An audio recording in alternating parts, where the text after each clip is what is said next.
Hello and welcome to the Fats on Film podcast. I'm your host, Hannah Ogilvie Young. Yes, that is new. And this is a podcast where we discuss all things fat representation in film, TV, and wider media. And this week I'm joined by the writer behind the scaresheetless.com. It's Caitlyn Downs. Hello, Caitlyn. Hello. Hi. I feel quite honoured to be on the first one with your new name. That's I know. exciting. That is exciting. It is exciting, isn't it? It's like the start of a new era. Yes. Yeah. I'm entering my married era. I'm so not a Swiftie, so I don't know how to make that reference, but that's what they say. I mean, there's not a lot of marriage in the Swiftie things. It's kind of, I think it's the end goal, but it's not quite there yet. So I'm in my married era. You're right. Like, I think Taylor's not completely there yet, is she? But she will be, and I'm sure she'll celebrate. Christmas soon. proposal. Oh, is that what they think? Just throwing shit out the wall. No, do it. I mean, this is not a Taylor Swift podcast. I don't know. We're here because we are going to talk about a little old film called Shaun of the Dead. So Shaun of the Dead was released in 2004 and was the first romantic zombie comedy, or a Rom-Zom-Com, directed by Edgar Wright and written by Wright and Simon Pegg. And Simon Pegg then stars in the film as Shaun. It has a cast of Nick Frost, Kate Ashfield, Lucy Davis, Dylan Moran, Bill Nye, and Penelope Wilton, as well as a host of other British staples in cameo roles. And it is the first film in Wright and Pegg's Three Flavors Cornetto trilogy, which it was then followed by Hot Fuzz in 2007, and then The World's End in 2013, which are episodes we've already covered on this podcast. So a smart person would have gone, that's number blah blah blah and blah blah blah. The facts of no, I forgot. Okay, just have to look through the back catalogue. It was released in the UK on the 9th of April 2004, and it was met with critical and commercial success, grossing $38.7 million on a budget of $6.1 million, and it received 2 nominations at the BAFTAs, including Best British Independent Film and Most Promising Newcomer for Nick Frost, and it then won for Best Screenplay. So, Caitlyn, could I ask you to let me and the audience know, what is Shaun of the Dead all about? Yeah. So, Shaun of the Dead follows the titular Shaun, played by Simon Pegg, as you mentioned, who finds himself broken out of his rut by a zombie apocalypse. And using his limited means and his group of friends, including sidekick Ed, played by Nick Frost, he has to try and survive and also win his girlfriend Liz back. It's simple. Yeah, I mean, this is the thing. When you boil it down, the idea is so simple, and it's just a day as well. Yes. The bulk of the film is one day. Yeah, absolutely. Which I kind of didn't appreciate until I've rewatched it twice this week.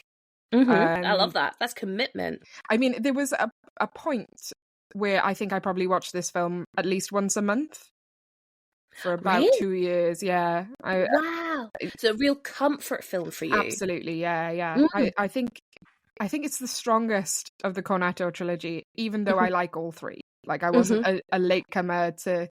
I think a lot of people, when World's End came out, didn't care for it and then came round to it. 100%. I was down from day one on that one. Yeah, no, I agree. So when we talked about The World's End with Val Pullen, friend of the pod, that was the one out of the 3 I'd only ever seen once, whereas the others I've seen, I mean, I couldn't tell you, tens and tens and tens of times. And so when I went back to watch it, I was actually really struck with that. It's a very good film. Yeah. Very, very good film. It's just maybe a different vibe than the others. And I actually think one of the interesting things about that third film is the switch between Simon Pegg and Nick Frost in their usual archetypal roles. And I think people maybe weren't expecting that. And maybe that's one of the reasons it's not seen as in high acclaim as Shaun of the Dead and as Hot Fuzz. Yeah, I think so. I think, as we'll probably come to discuss, sort of Shaun of the Dead has them both as losers. Yeah. Hot Fuzz, Nick Frost gets to be the loser. So it's kind of getting to the point where Simon Pegg gets to be, more unruly one then, if you like. Yeah, absolutely. Absolutely. And like also like, you know, the hero. Because as much as you said there, like, oh, Shaun and Ed are both losers, but Shaun is the hero. Like he is. He is the titular star of this film. And Dylan Moran's character David even says like you're meant to be the hero. Like, you know, we're very much playing into that stereotype. But then in World's End, where again you're expecting Simon Pegg to be the hero, and he really isn't. It is Nick Frost who gets to play the hero in that film, and I absolutely adore Nick Frost in World's End. He really does buck up against the usual kind of stereotype we were seeing for him, and he's so good in that role. I mean, he's great in everything. I don't mean to. That's not in any way meant to be shady. It's just different. It was just a different flavor that we hadn't seen from Nick Frost at that point. We're here. I mean, I don't know, Caitlyn, were you a fan of Spaced before Shaun of the Dead?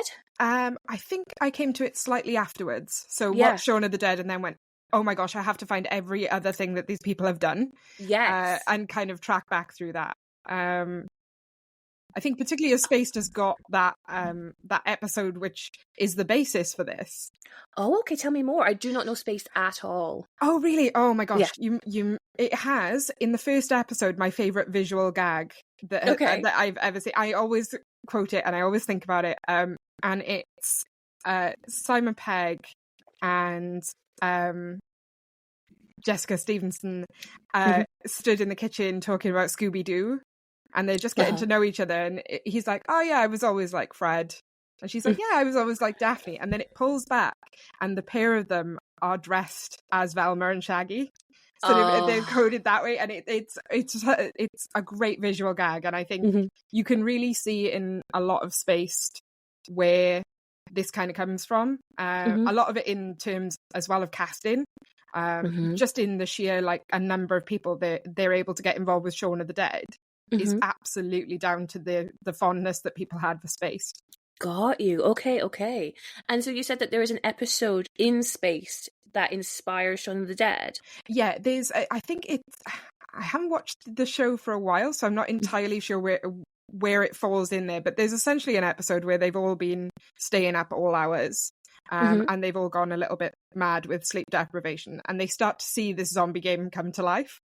Oh, fun! Yeah, okay. So it's kind of like that, because again, a lot of Spaced is that they're people who have sporadic jobs, shall we say, and so a lot of the time is them in the flat, and those kind of things. But they're so embedded in pop culture that everything they do is sort of informed by it.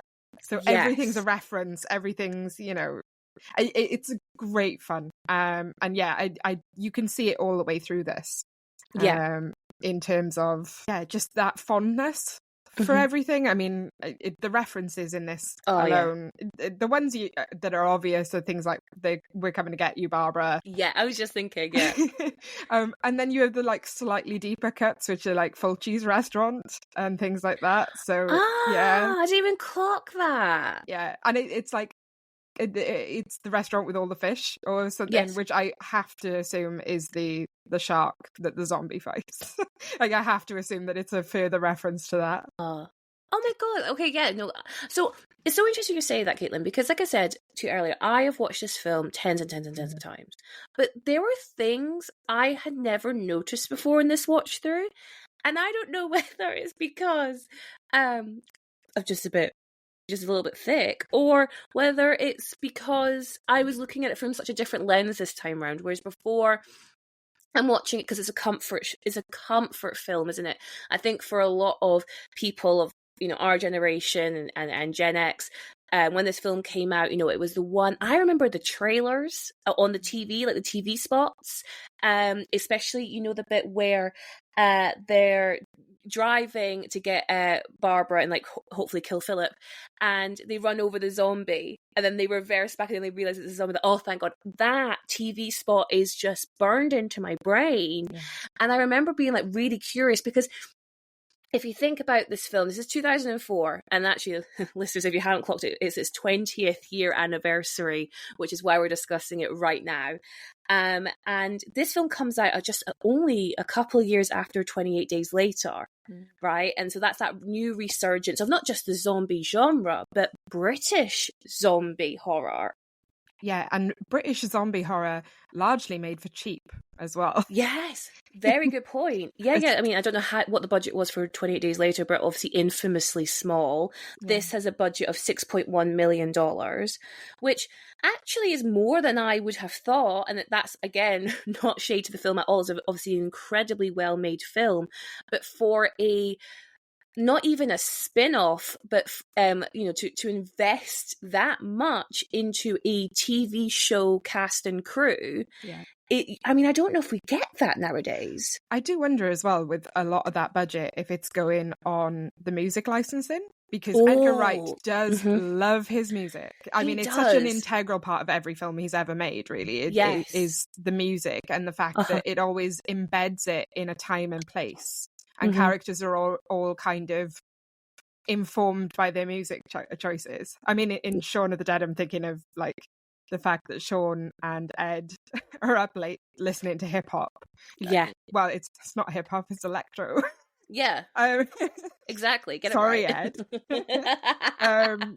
But they're all they're driven by pop culture, which is again a throwback to Spaced, because obviously they think in movie terms, they think in music terms, and it has to soundtrack their whole existence. And I think that's a really interesting way that it gives shape to it, because there's not a lot of music in Shaun of the Dead that dates it, because it's using music from all over the place.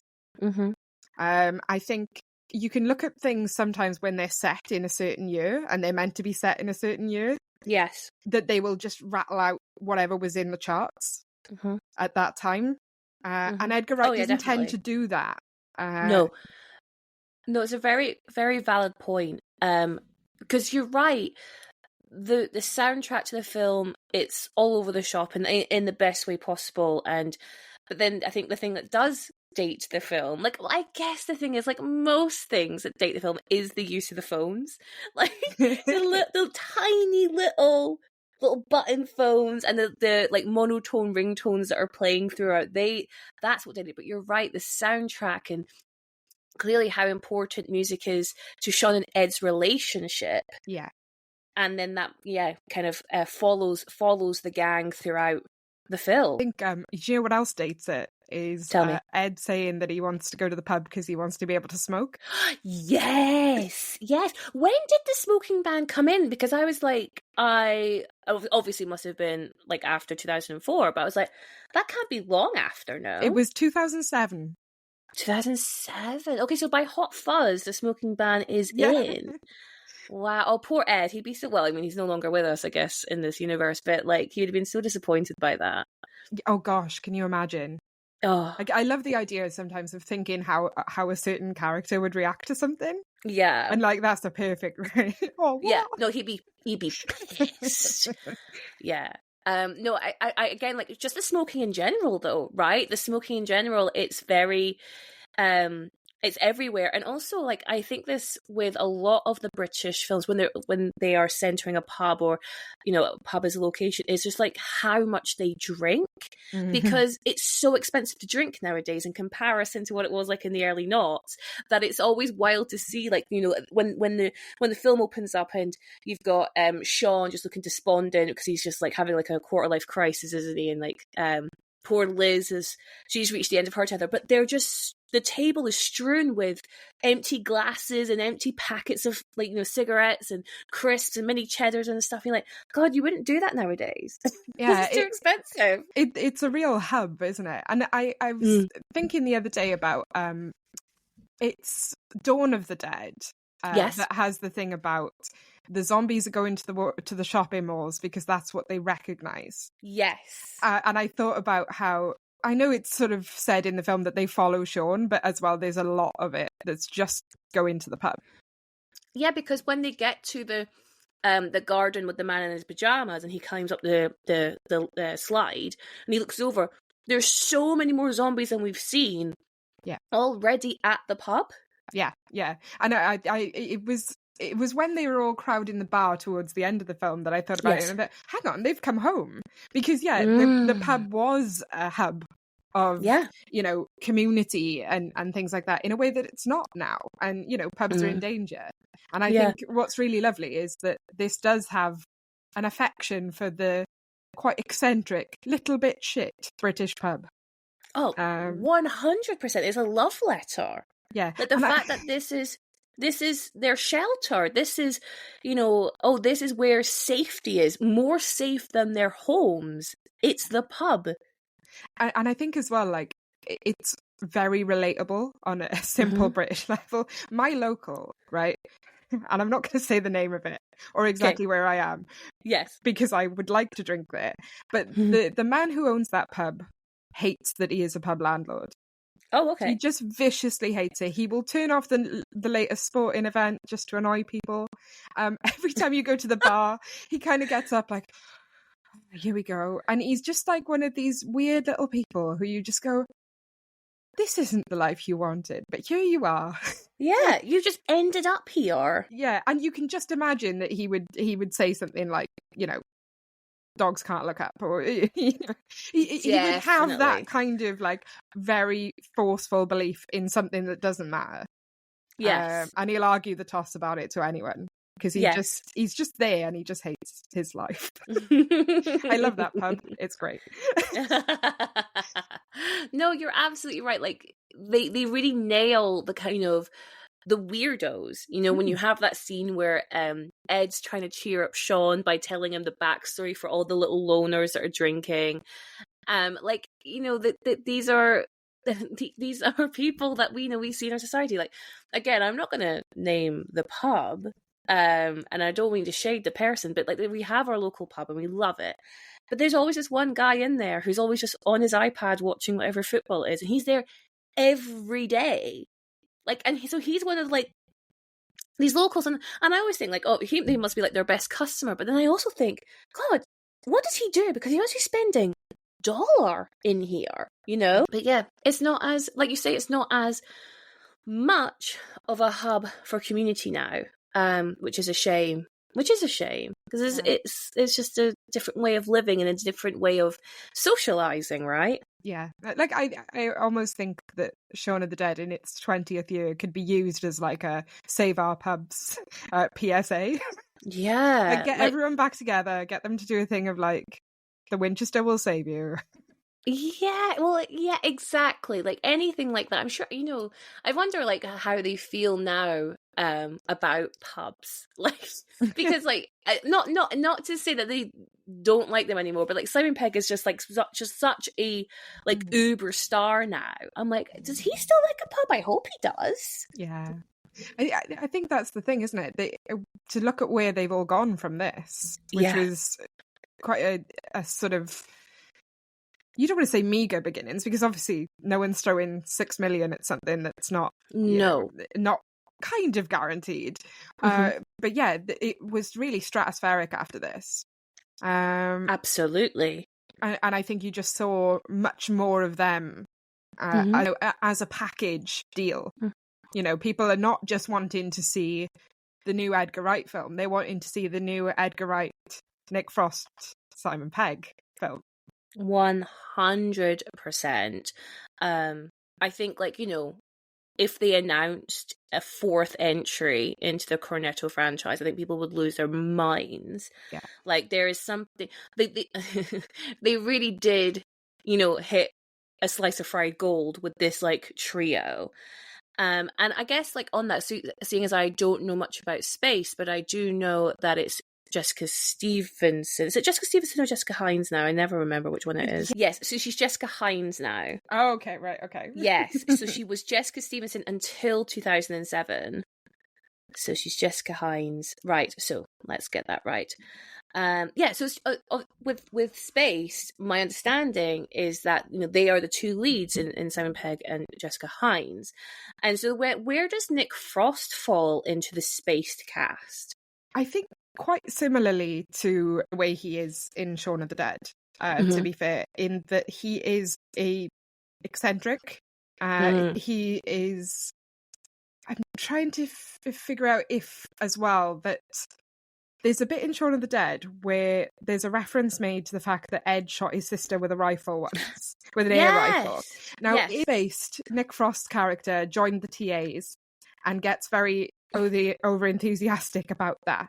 Sure. So he has, like, there's a paintballing episode of Spaced in which he goes full metal jacket. Okay.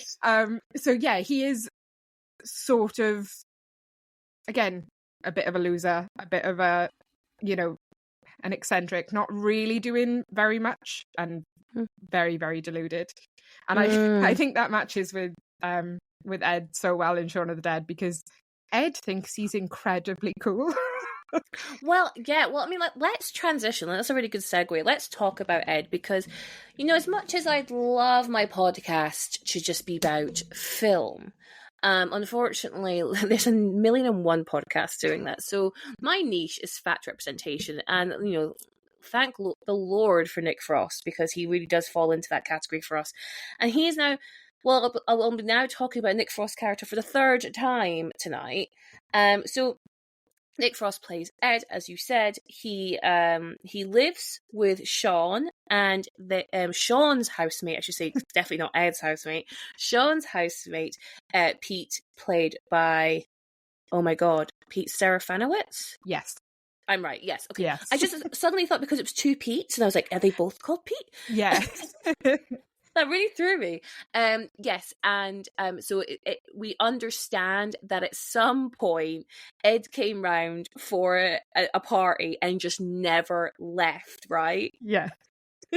I love that scene so much. That was 5 years ago. Yeah, that was 5 years ago. When's he going home? Yeah, and so that means that for the past 5 years, Ed has been sleeping on his mate's couch. Yeah. Right? Yeah. I think as well, like, it's not a huge house at all. No. We only see a few rooms from it, but it's not massive. I mean, it's got a garden, which for London, there must be some coin going on there. But yeah. I imagine that's a lot of Pete's doing, and because he feels sorry for Shaun, because he can see what Shaun could be.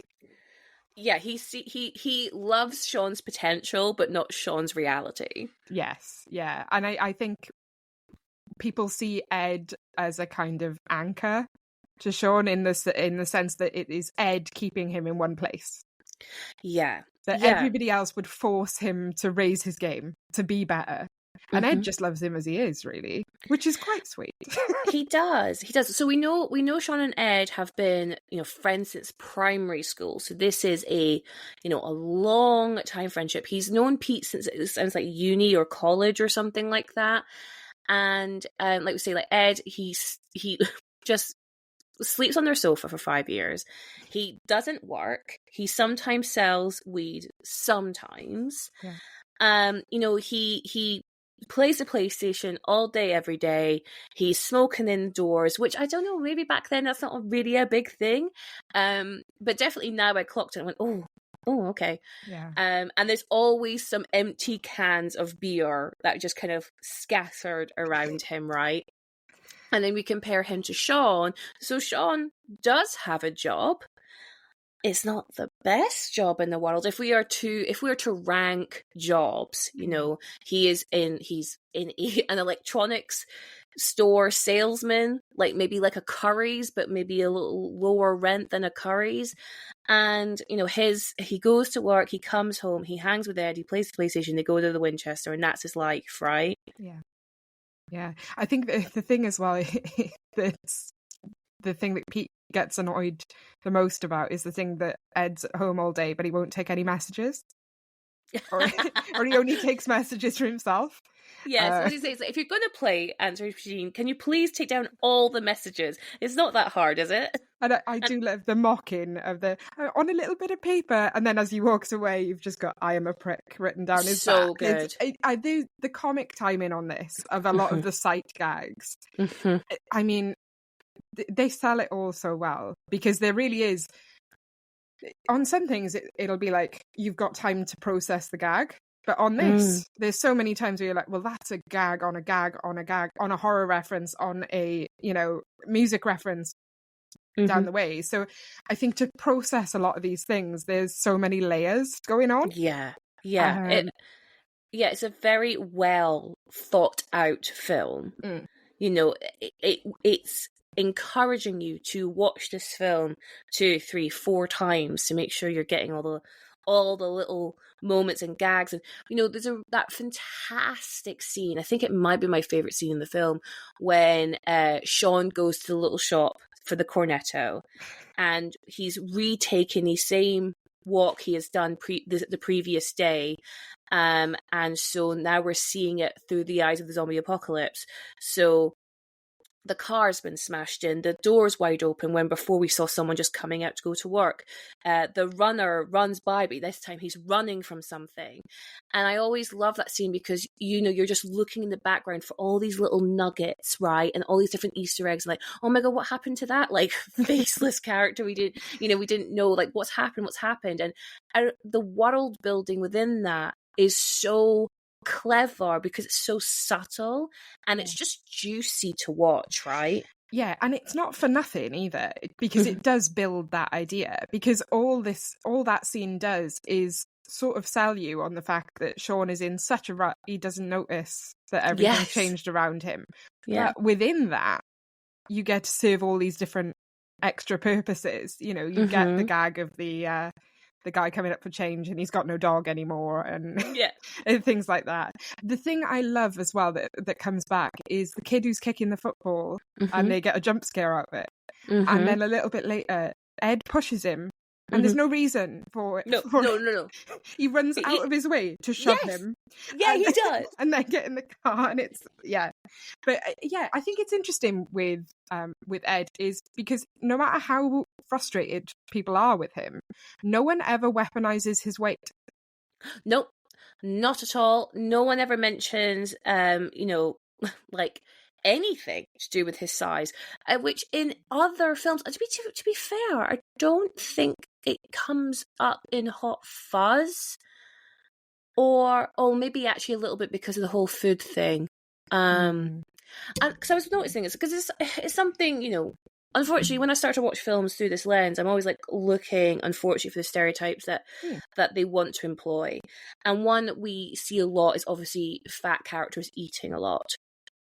And so I wanted to watch it with Ed, and I actually found he does not eat that much at all. No. He has, a few pork scratchings, and he has the cornetto.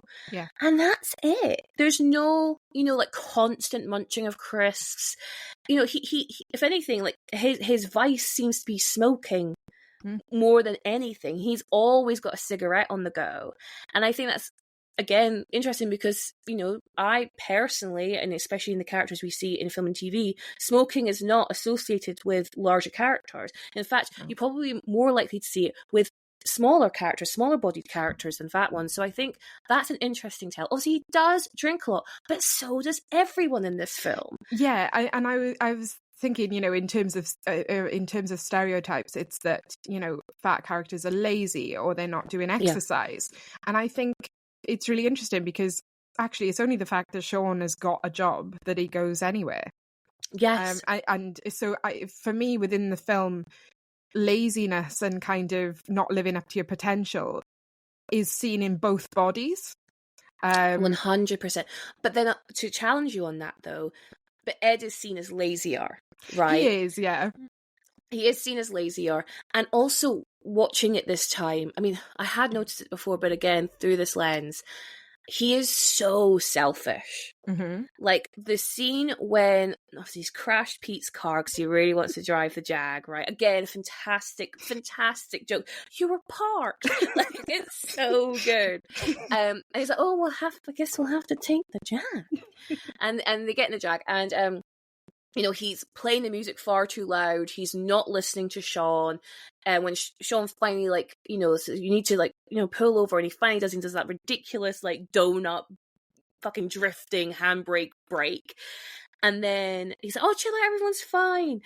And then when Philip turns, he doesn't open the door. Now I thought about this because Tell me. It's really interesting that he doesn't do it, and I think until that point, it's not real to him because yes, he's seen the guy on the floor, but I think whether it's because this is going to sound like a weird video game desensitizes you argument. Oh, okay. I wasn't going to go down this route, but carry on. I think that Ed is very able to quickly do us and them in terms of the zombies, particularly in the back garden when Mary gets in and everything like that. And also, hang on, I'm jumping about points. Okay, no. So going back to Ed's size for a second. Yes. In that garden scene, he is immediately up, athletic, jumping about, swinging things about. There's no sort of question about his inability to. It's just that he's got no desire to. And I think that's the key thing, again, that keeps coming back, is that it's not about his weight, it's about his brain. That is, like, I want you to remember your next point, because I know it's going to be important, but I just want to jump in on that. That is a fascinating, to distinguish between those two. Because so often we see fat characters, their actions result in their body size, and then their body size then result in their actions. Okay, so it really is like this, endless circle between, oh well, because you were lazy or because you ate a load of food, you are now fat. But now you're fat, you can't exercise anyway, right? Whereas you're totally right with Ed. He can still do everything actually that Shaun can do, and he does to a certain degree. It's whether he wants to or not. So his laziness is definitely more internal, but the physical manifestation, and a really quick way for the audience to really distinguish who this guy is this larger man sat on the sofa wearing the same t-shirt he's worn for the past 2 days, smoking and drinking. I think this is the thing. It's always what's going on in Ed's brain more than his body that gets expressed throughout the film.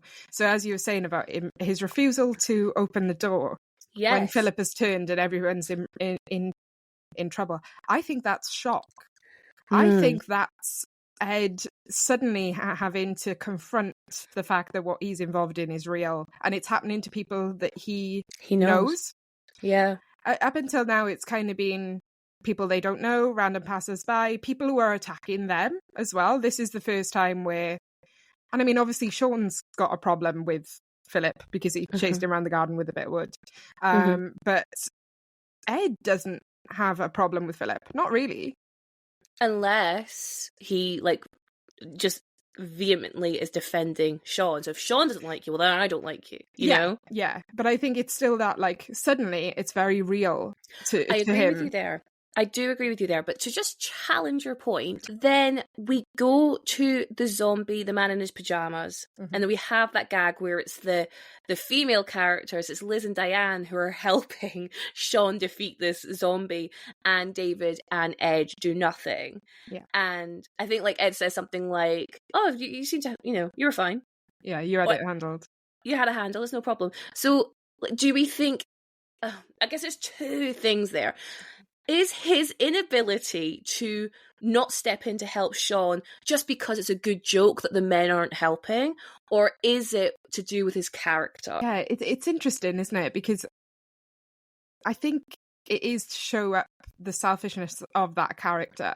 Because David is also an incredibly selfish character. Oh, I could write essays on David. I mean, Dylan Moran plays him so fantastically well. Yeah. But he is genuinely one of the most insufferable characters to ever be committed to screen. Yeah. It's that perfect line, isn't it, about a twat and a failed actress. I did not call Diane a failed actress. No, it's like, you're a chartered accountant. I am not a chartered accountant. Well, you look like one. Yeah. Yeah, I think, yeah, it is a moment to show up the self-serving characters. Yes. So Liz, up until this point, has kind of been almost reclaiming her life. because she's Yeah. like, well, I'm not going to put up with Shaun anymore. He doesn't arrange No. things properly. He's not really invested. I'm going to move on. Mm-hmm. So she's got this sort of thing of, well, I'm going to have to move on. I'm going to have to detach from this Mm-hmm. situation. Mm-hmm. And then she's thrown into a situation which means that to detach means people she knows and loves will die. And I think that sort of galvanizes her in a way doesn't for anybody else. Diane, I think, is hot-headed and she would be killing for fun. Like, I think there's a darkness in Diane that we don't see the depths of.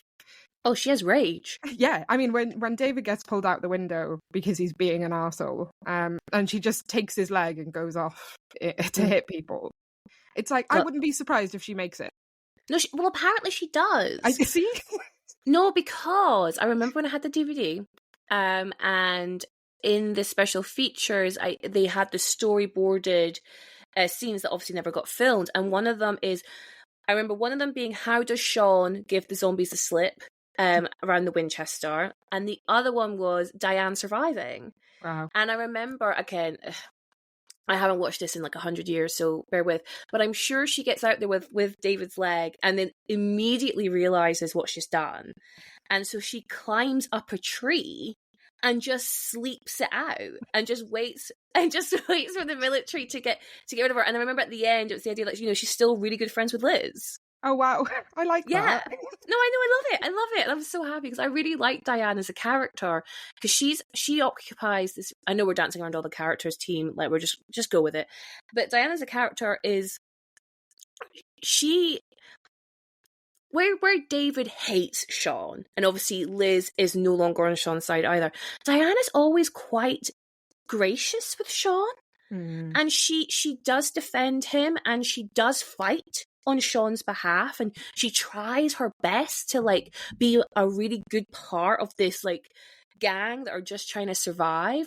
And it's something I just don't think I'd recognised in previous watches of this film, where actually Diane is really fair to Shaun. Yes, yeah, she is. And I think it's partially because deep down she knows that David is only with her because he wanted to get close to Liz. So she kind of sees through his hostility for Shaun for what it is. It's kind of like, oh, well, he's harmless, but, you're annoyed at him because he's got the girlfriend you want. I know. And why she's never going to say that until she's really under it. And obviously it all comes out. But I think, then, to sort of talk about the selfishness of characters, Ed is absolutely a sidekick. He's Shaun's sidekick. He 100%. Doesn't lead anything. He doesn't do anything like that. So I think to a point, when he sees somebody else taking control of it, like the girls do in that moment, he's like, okay, let that happen then. I'm not needed. Yeah. I think he's very quick to abandon responsibility. He's just like, yeah, that's nothing to do with me anymore. Well, I think you're absolutely right, because you can look at that and like how, he is freeloading off his best mate, and he daily makes the house a mess. Yeah. And as much as obviously Pete is meant to be the dickhead character of this film, and Shaun's release when he finally can shoot Pete, like, leave him alone, like, and we're meant to feel that with him, like, yeah, Pete, leave Ed alone. But actually, I don't know whether this is just because I'm 32, I go, no, Pete's right. Pete is right. Ed is like, he is a layabout, and he's like, I don't want this man in my house anymore. Yeah, and I mean, obviously, it's the things that Pete has been pulling him up on, like not shutting the front door properly. Like, that's how lazy he is. He won't shut the front door properly. Caitlyn, I realised something this watch through. It's not Ed not shutting the door, it's Shaun. Really? Yes, because so when it first comes up, when he goes, the front door is open again, or whatever it is, and he mentions it in that morning after the night. No. So what day are we on? So this is the day of the before the apocalypse. So the morning of, and Pete was like, oh, the front door was open again. He's like, oh no, it wasn't me, mate. And he's like, no, I know it wasn't you. It was Ed. And then he goes on to like his thing about Ed. And then again, it happens when they're having their electro night. The front door is open again. Like, that delivery is one just brilliant. And so again, you're like, oh, come on, Ed. But then when the zombie apocalypse has happened, and he's come back from the shop, and then the groom zombie walks in because the door is open. Well, Shaun's the one who came in through the front door because he'd gone to the shop for the cornetto. You're so right. Oh Shaun is the one who leaves the door open. And this is the thing, is that they are sort of like, there's a reason they're best friends, right? Because they have similar traits. So the pair of them don't think that far ahead. No. It's just like, oh, I'm done with that, and just like leave it. Yeah. Wow. You're absolutely right. There's just no care for their surroundings at all. Yeah. And you're right. And then that feeds into the relationships they're having with others. And I wanted to really get into this with you, Caitlyn, which is, there's a few times it is joked about that Ed and Shaun are the ones in a romantic relationship.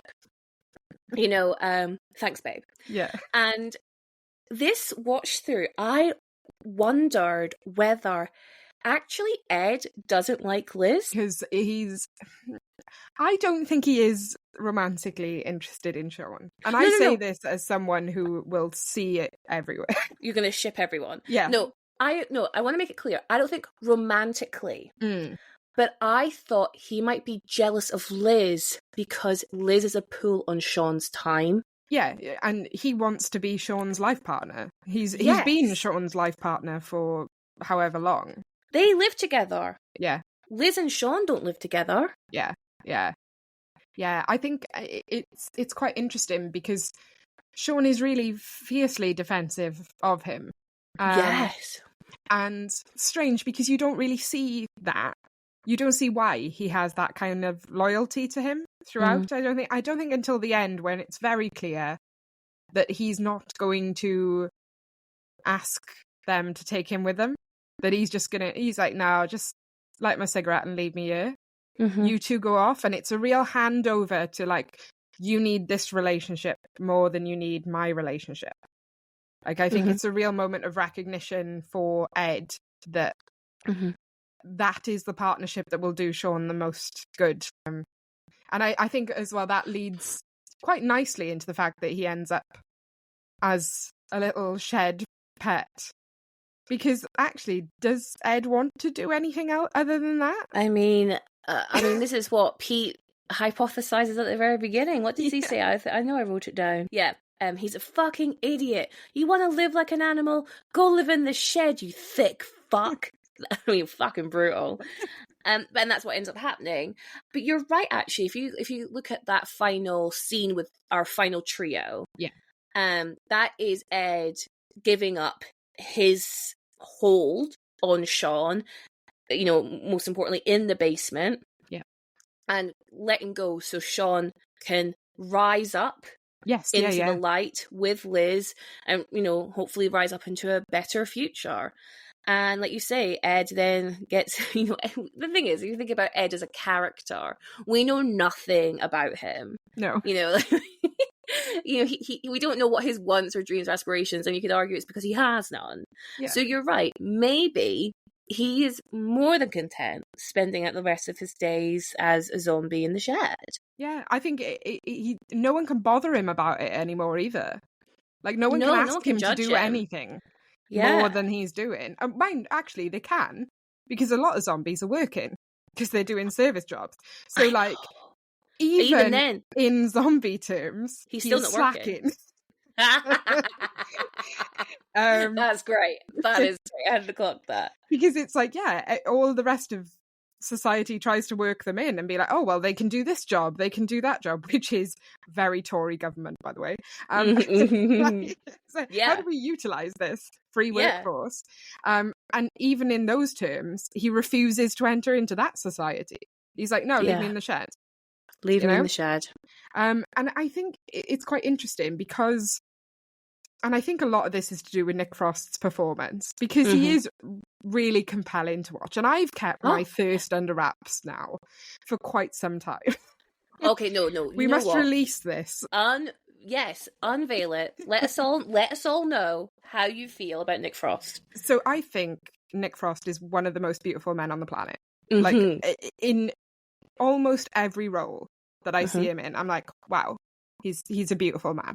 Mm-hmm. And I think a lot of that is that he's just got this insane charisma. Oh, And it's insane. that I think saves Ed half the time, is that he does have a vaguely kind of cheeky, funny quality to him, in that people 100%. are quite happy to have him around when he's on good form. Yes, 100%. And what's really interesting, I was thinking the other day, oh, no one says anything about his weight, which is strange. But one person does, and it's Barbara. Oh my, have you grown? Yeah, and he just goes, better believe it, and winks. And it's just... And I think that's the thing, because he doesn't see it as a weapon. He knows what body he's in, but he thinks he's incredible. Oh no, you know, I do love the running gag of him flirting with Barbara. I find it so, because that's what mates do, right? Yeah. No, but you're so right. And because even when Barbara says it, it's not in a negative way. It's just, you know, it's what mums do, right? They always they have to comment on whether your body has changed. And you're right, he takes it, you know, like it in his stride, no problem. No, you're absolutely right. Yeah. I believe it. More than me love, you know. He's so proud of himself all the time. What I hadn't realised on quite a number of things, or at least forgotten, is that he drops the N-word. And I was like, oh my God, you just... I know. Yeah, and again, I think for that, it's part of this idea that him and Shaun live entirely within pop culture. So that's just something he's heard in a movie and he thinks it sounds cool. He doesn't care that using it out of that context is entirely offensive. And you kind of see everyone react to it. Like, oh, God. Oh, yes. Oh, when they hang their heads like, oh, come on. Yeah, and they kind of don't have time to dwell on it. But it's still like, there are times where he gets the joke wrong. Mm-hmm. And he's too coarse, and there's... Well, yes, I mean, he is definitely the one who swears the most. I mean, our introduction to Ed is... It's my podcast. I'm allowed to say this. I will not beep it out. Can I get any of you cunts a drink? That's his intro. Yeah. Have you read Edgar Wright's correspondence with the BBFC about that line and lines like it? No. So no. When he put that in there, because I think there are two uses of cunt in Shaun of the Dead.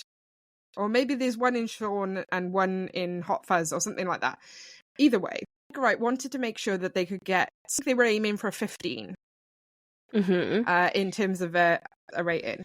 And you might have explained this before, but for American followers, they're basically the Motion Picture Authority of America for Britain. And they have a lot of very... clandestine kind of rules in that they are all independently assessed and everything like that. You have to pay for it to be assessed, which I think a couple of years ago it was maybe £700 to get a feature assessed, and that was some years ago, so I would wager it's higher now. So if you're working on a budget thing, you don't want to have to submit it more than once. And he was kind of concerned about the use of language that might push him up to an 18, which is always going to make...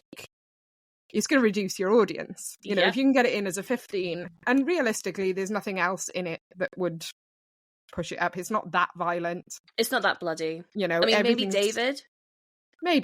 Yeah. Maybe that pushed slightly. So he has a series of like correspondence with the BBFC about like, how am I allowed to use this and get away with it? Like, is there a number? Is there a tally of times I can use it? Maybe the context, though, It right? is absolutely the context. Because it's not aggressive. It's not aggressive, and it's not aimed at women. No, it's not. So it's aimed at people. Yeah. If it's just directed at a woman, and it's in an aggressive fashion, or it's shouted, that could have pushed it to an 18. But because it's delivered so nonchalantly, and it's clearly a term of endearment, that he could get away with it. No, that's fascinating. and as soon as you start speaking, I was like, it's got to be to do with the context, though, because again, this is our intro to this character, and I thought, I'm going 2004. People were not throwing around the C word like they are today. Yeah. And I remembered, I have no idea what year this is, but one of the Celebrity Big Brothers is the one with John McCririck. was in the house. Yeah. So with Jackie Stallone and Bridget Nielsen. And someone in that house, I don't know who she was, but she said cunt. And she got ejected. Yeah. Yeah. There's a weird puritanism around that particular word, I think. Word. Which... and it's so disarming to have it so early on in the film, delivered as a friendly thing, in the way that, honestly, someone down your local would talk. No, absolutely. And you're absolutely right. It's such a fantastic intro to a character, because immediately we know what this kind of person is like. Yeah. We know they don't give a fuck about potentially offending someone. You know, you mentioned earlier about, him dropping the N-word. Like, he doesn't see, or he doesn't care that these words could be incredibly offensive to some, because to him it's funny. Yeah, he's doing it to make himself laugh, and Shaun, usually by extension. I mean, Shaun doesn't laugh later on. No, he doesn't. It's genuinely a moment where they're all like, oh God, what? Jesus, yeah. Because as well, for this being sort of like a London suburb, it is not incredibly diverse in that area. No, I mean, there's a few things that make me think that this isn't actually set in London. I know obviously it's meant to be, but like the fact that they couldn't go to any other restaurant apart from the one with all the fish. Like, you're telling me there was no other option available to you? Yeah. And like you say, like, I mean, I know it's 2004, but it's a very undiverse cast. I mean, you have Nelson, the corner shop proprietor, and then there's probably a few like people of colour in the zombie crowds, and that's it. Yeah. I mean, it's quite an insular group, and it's interesting that, Diane and David are obviously middle class. So is Liz. Shaun... Do we know what Liz was? I don't think we do. I don't think we find out what we do, but we know that she was at university with Diane and David. And David's a lecturer. Yeah, and I'm not sure that Shaun went to university. No, because they met in Greece. Yeah, because Pete references college. College they reference? Between him and Shaun. Is it, I sold weed once in college to you. There we go.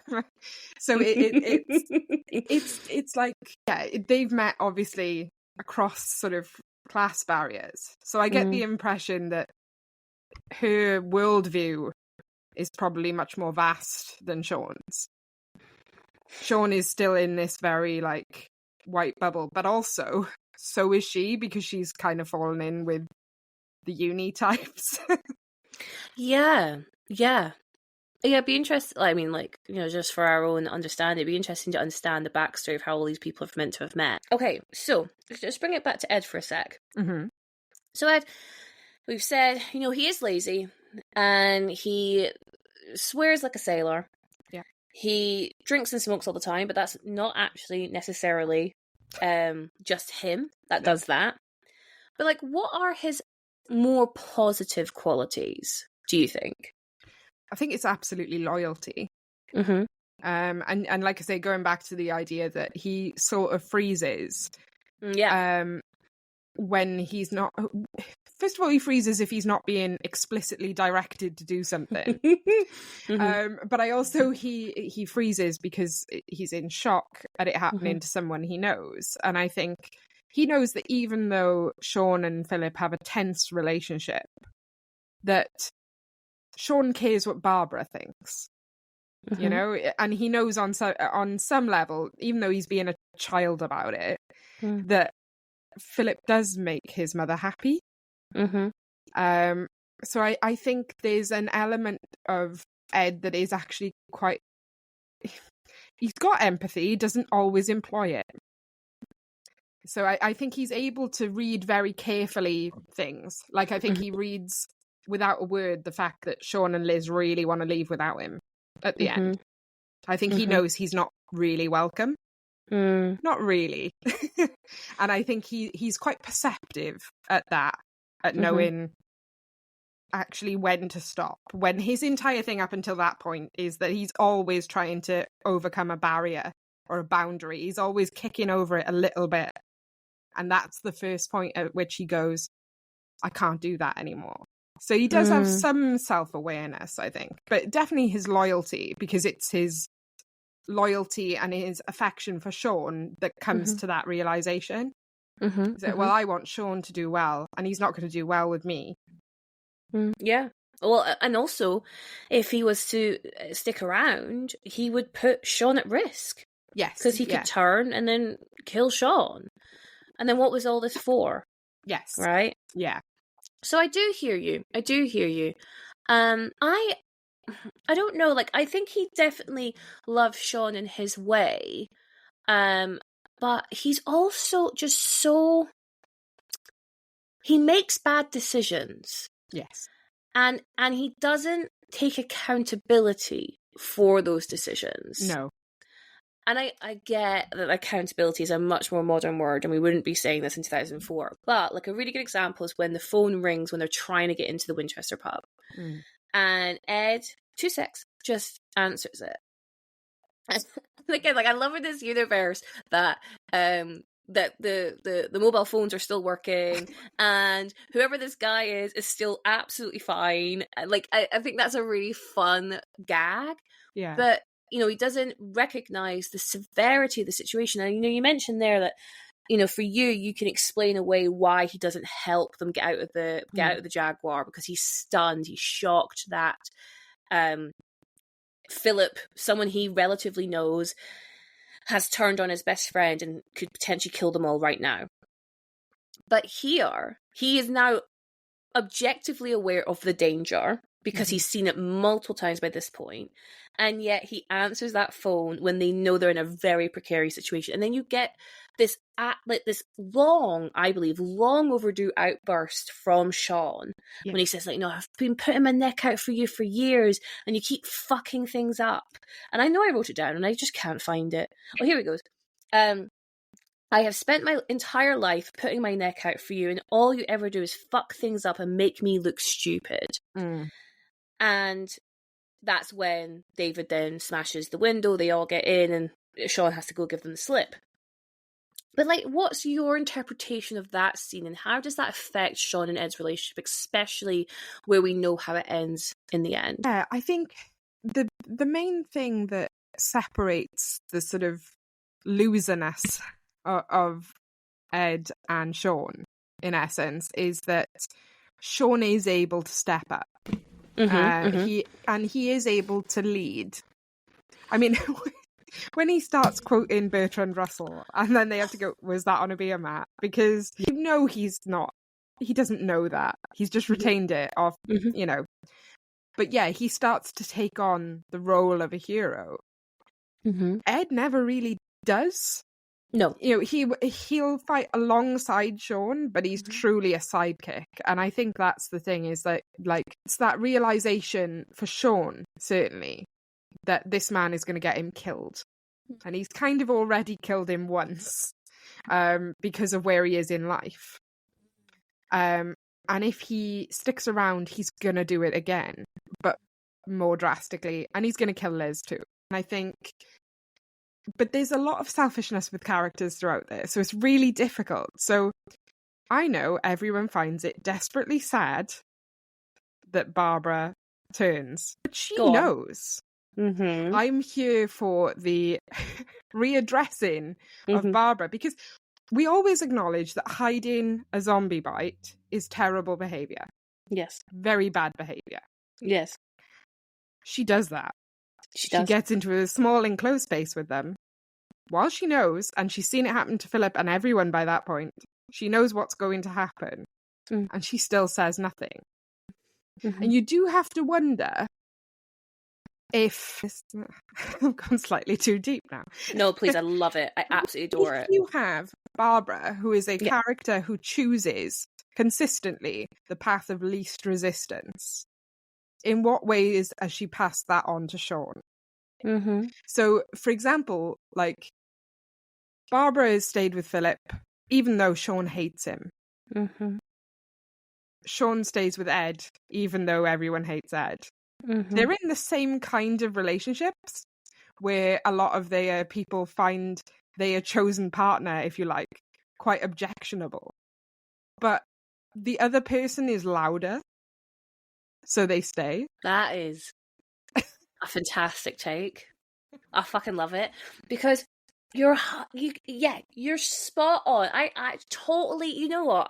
Because we don't know much about Barbara, I think in my head, even though I know it's Shaun's mum, and it was part of the emotional core of this film, which we'll get into in a bit, I forget that they are mother and son. And therefore, like you say, traits have been passed down. Because the one thing I watched on this rewatch, the one thing I clocked here was her insistence on calling Philip dad. And I was like, you know what? I could understand if Shaun was like 5 years old when Philip came into his life, but he was 12. Yeah. 12! And I would be, again, I appreciate this is 2004, we're 20 years later. We're a lot more versed in boundaries and therapy, speaking, all that good stuff. But I'd be putting some fucking hard boundaries here. Being like, stop calling your husband my dad. Yeah. He is not my dad. Yeah. I think, like, Shaun is obviously indebted to his mother, because I do think part of the reason he is out on his own, or sharing with Pete at least, is that she probably funds him. Yes, because they have quite a nice detached house and a Jaguar, obviously not too far from where they live. Yeah. And I get, like, the impression that Philip's frustration is because she keeps slipping him money. Like, I know this is reading into a lot that's not actually text, but it's the way that he behaves about, like, you know, get us some flowers, you know, and things like that, and not just petrol station posies. Yeah, because even in that, so the Bill Nye scene where he appears, and I think this must have been the first thing I saw Bill Nye in. Yeah. His spin around reveal is it's so funny. It's so funny. He's in an electric store. There's no need for him to be that sinister. Yeah, it's so sinister, so fucking dramatic, mate. Like, calm down. No, it's so funny, but you're right, and it's like, you know what day it is tomorrow. It's your bi-monthly visit. Make sure you bring her flowers, blah, blah, blah, blah. And for me, okay, so I hear your reading, and I'm not in any way disagreeing with that reading. My reading was Bill Nye sees himself as the head of this house. Yeah. And now I'm taking a bit of your theory, and I'm going to mesh it with my now born theory that I've created in the past 30 seconds, which is he recognizes, like, mother like son, these are two passive people. Yeah. And unless he pawns these people around and actually makes them have a relationship, they might not have one. Yeah. You know, because they're just so passive. Like, Barbara would never tell Shaun that she's upset with him, and Shaun doesn't tell Barbara that he's upset with her. Yeah. So actually, the one thing, the reason why they still keep in contact to a certain degree is because of Philip, because he's the one orchestrating it. Yeah, it's even stuff with Shaun and Barbara, like, I haven't had sugar in my tea since 1982, and she goes, oh yes, and it just feels sort of like they know this stuff about each other, but they don't care to remember it. Yeah. Until they're prompted, whether that's through, like, a sideways remark or whatever. But yeah, I get the impression that also Barbara's sort of slightly funding Shaun, and that is why he's able to let Ed stay as much as he does. So it's like this chain of codependency that runs down. And because we don't hear a lot about Ed's family. No, not at all. We know he shot his sister in the leg with a rifle. Yeah, we know he shot his sister, but aside from that, he doesn't seem to talk to them. I mean, the only people he talks to on the phone are people who are trying to buy drugs from him. Because it's like Noel, who Shaun works with. Yes. Baby Rafe's Ball. Baby Rafe's Ball. He's been in all three, right? Yes. He's another, yeah. So, and I think, you know, it's really difficult in that situation, because you kind of feel, is there a sadder reason why Ed is so unmotivated? Why he's so content to live the way he does? And like I say, or is he just, do you know what? I've got just enough money to get my cans in, and I'm quite happy with that. That's my lot in life. I will just wait for Shaun to come home, and we'll do what we do. And like even in that, we start talking about this particular train of thought. So we're talking about his loyalty. Yeah. And he refuses to clean up the house for Pete. But then Shaun says, "Oh, but could you do it for me?" And he's like, "I'll do it for you, but fuck that other guy." Yeah. And it's like, you could look at that one way. Obviously, he doesn't want to piss off Shaun too much because, he's sleeping on his couch. But at the same time, I think Ed doesn't genuinely want to piss off Shaun. No, he doesn't want to upset him. He doesn't want to upset him at all. I don't think he does at all. And I know, we talked about accountability, right? And there are 2 times when Ed says sorry. But those 2 times are because of a joke. And I'm going to get into that because fat people love to fart in films. Oh, my God, love it. But I think that is Ed actually apologizing. But because he's a bit man about it. He calls Shaun gay twice for say he loves him, and then there's another reason as well. It's like his last word, isn't it? Yeah, no, it's literally his last word to his best mate. But I think he can't say sorry sincerely. He has to shroud it in a joke. Yeah. So I think he absolutely cares for his relationship with Shaun. Again, another example of his loyalty is when David, being the biggest prick. Now, I know we don't agree with Barbara hiding the zombie bite, but David aiming the rifle immediately at Barbara is so dark. I especially love as well that you kind of think, oh, well, he's being practical, so you can excuse it a little bit. And then he points it at Shaun immediately afterwards. And you could just hear everyone, David, oh my God. It's a real Event Horizon. Yes. In the thing that he is willing to point it at a human. Yes. So it's like the thing of David does have a point, even if he is being a twat. Yes. And then it turns into, no. You don't point a rifle at another human being. Oh my God. It's treated with a real gravity that there's no coming back from that for him. No, you're absolutely right. And on that though, I didn't catch the line, so I wondered if you knew. But while he's aiming the gun at Barbara, he says, as well as I do, she's going to turn into one of those things. And then he says, I think you're not going to shoot, I think Shaun says, you're not going to shoot my mum, it's my mum. And then David says something mockingly and then calls Shaun Pickle, which is what Barbara has called Shaun throughout. Yeah, it's the, she's not your mother anymore, Pickle. And I was just like, you are a dickhead. Yeah. She has just died.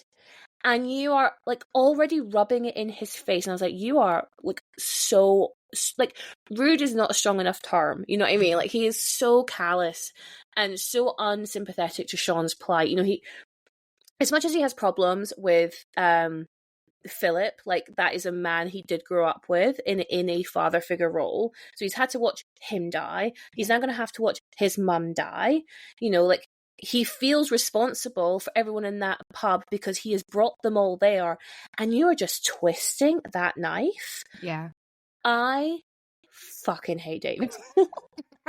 He is the worst. He's the worst. I think, and he's the worst all the way through. Do you know what I mean? Yes. Because, and like you say, I think there is a darkness to him that is.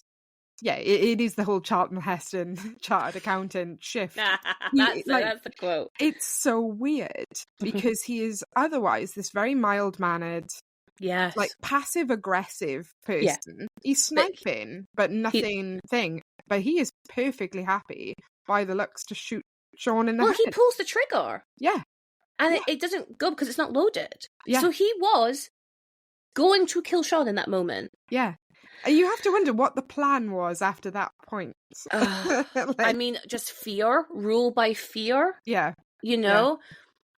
But coming back to, he's aiming the gun at Barbara, and then he must be then aiming the gun at Shaun, and then that's when Ed smashes the bottle and puts it to his neck. I can't really remember. Yeah. And Diane goes, "You're just exacerbating things." Like, what does that mean? This isn't exactly fair. I was like, "That's not the meaning." And then, but then, Ed says, "Stop pointing that gun at Barbara." Yeah. And Ed is just as emotional at Barbara's loss than any of the other characters. And, he obviously fiercely wants to defend Barbara even in death. And that's because he loves Shaun.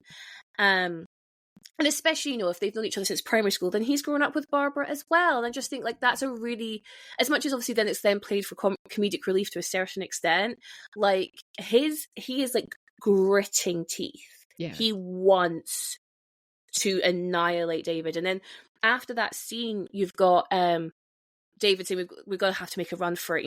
We can't stay here. And then, I think Diane says something like, you can't possibly leave. And Ed just says under his breath, "I think you should go." Yeah, she sort of says, "You can't go, it's suicide." And he's like, "I think you should go." Yeah. But he's also not wrong. He can't now stay there either. David is aware of that. I think Ed is a character who sees things in quite black and white terms. Oh, 1000%. So because he loves Shaun, he will, as you said about the cleaning thing between him and Pete, because Shaun usually treats him quite nicely, and he loves him and all of that, he will do things for Shaun that he will not do for Pete.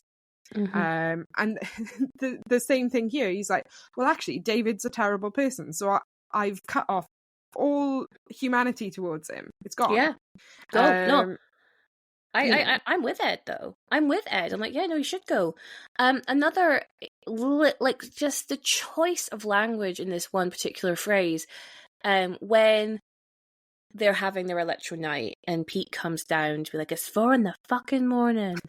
And Shaun goes, "We split up with Liz tonight." And it's we, not I, not, it's we, me and Ed have split up with my girlfriend tonight.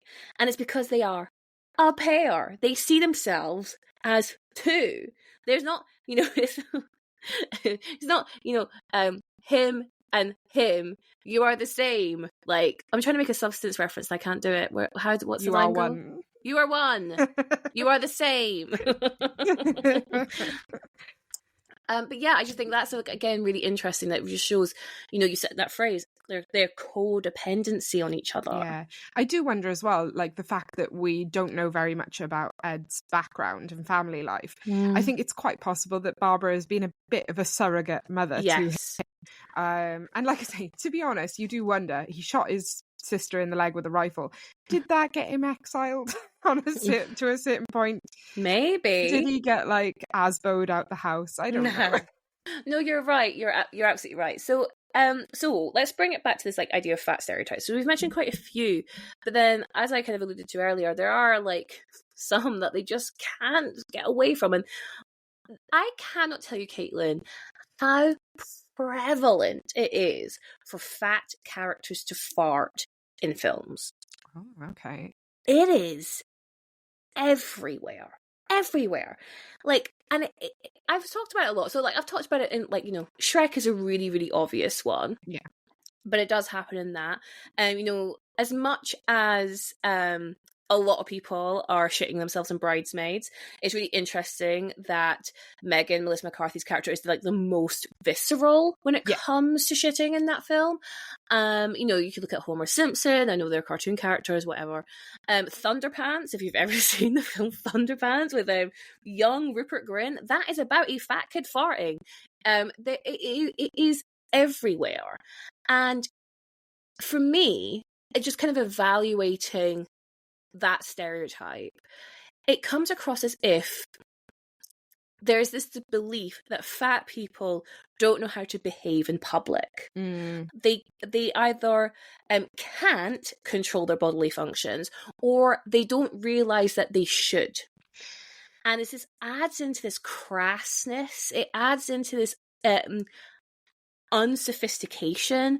It feeds into dirtiness, uncleanliness, doesn't look after themselves, stereotypes. So when I see in Shaun of the Dead, there is 2 fart jokes, and they are both from Ed. I was like, well, there it is again. Yeah. And I don't necessarily think that Edgar Wright and Simon Pegg's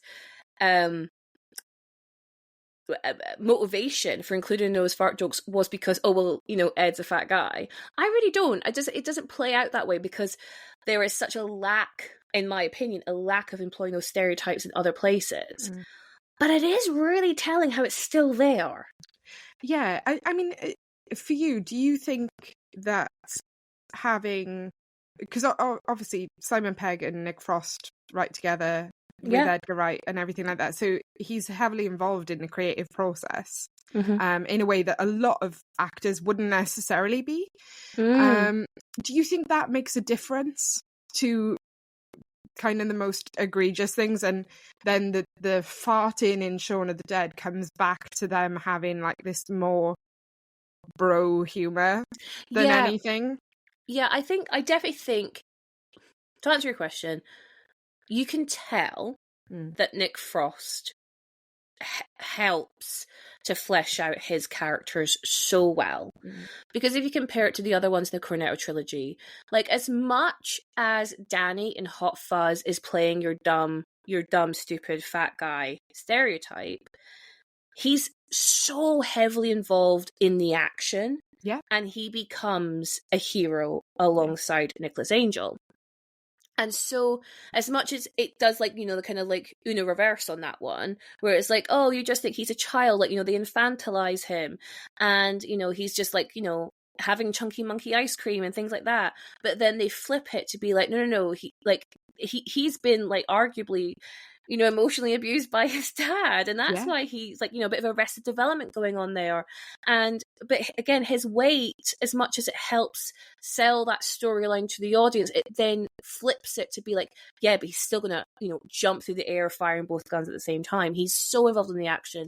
And then at what The World's End, like, his character is so well developed to the point where he is the hero, and he is so action orientated, and like, he must have got so fit for that role, because the amount he moves, and he does all these wrestling moves, and I don't know anything about wrestling, but my understanding is that they're like signature wrestling moves.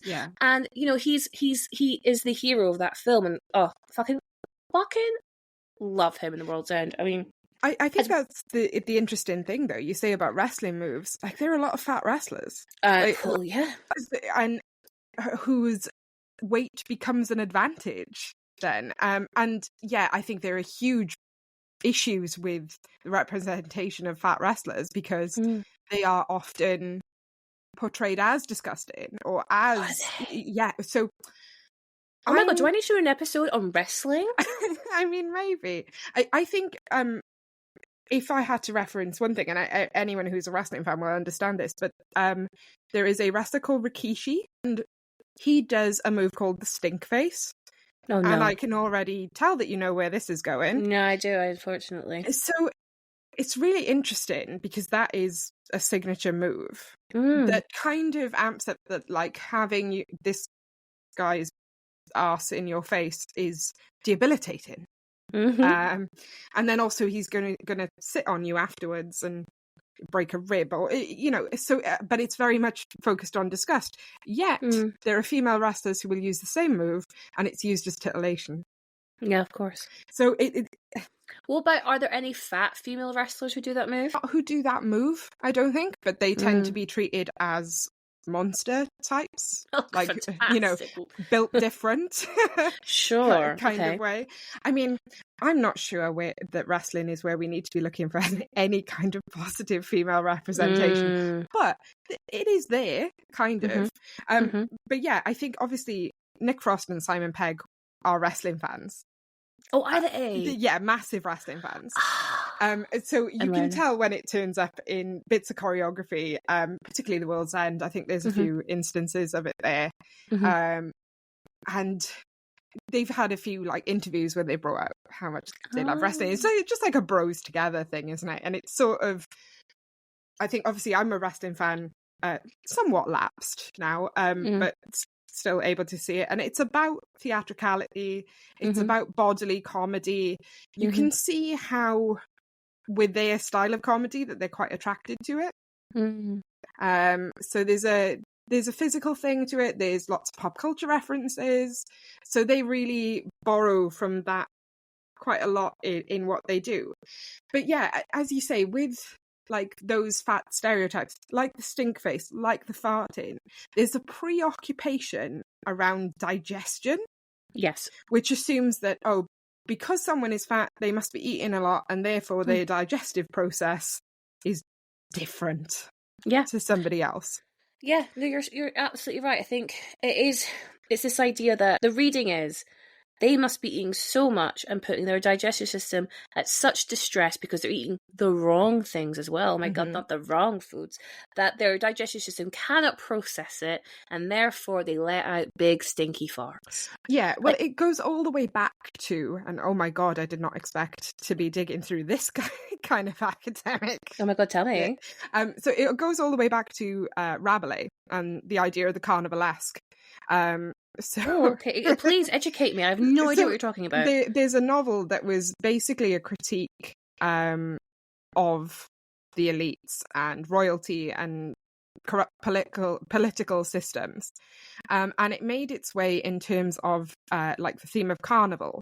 And carnival, not as in, you go to a fair and this thing, but the sort of kind of folk tales that are focused on the gluttony of your king or everything like that, or turning average people into king for a day. And there's a lot of things like people who eat until they can't move and then everything falls out and everything. It's a very visceral medium. And interestingly, the main guy, Mikhail Bakhtin, who wrote about the carnivalesque, also wrote about wrestling. He took interest in that, or other people had taken his ideas and applied them to wrestling. I can't remember exactly which at the moment because it's been some time since I read it. But yeah, this idea of turning things to the low is sort of part and parcel of that world. So it's kind of, how much do you separate critique of royalty versus a fart joke? And it's a weird kind of trajectory that goes on. But yeah, I'm not sure. I think, actually, do you think that if Shaun had a fart rebuttal then, for lack of a better word, would that have somewhat taken that away for that reading for you?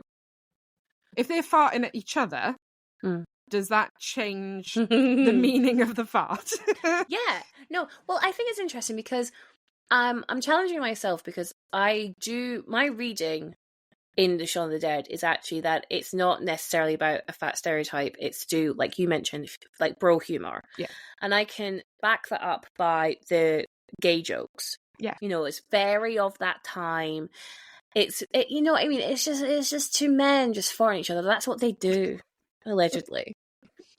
You know what I mean? It just so happens to be that it's a fat character doing it.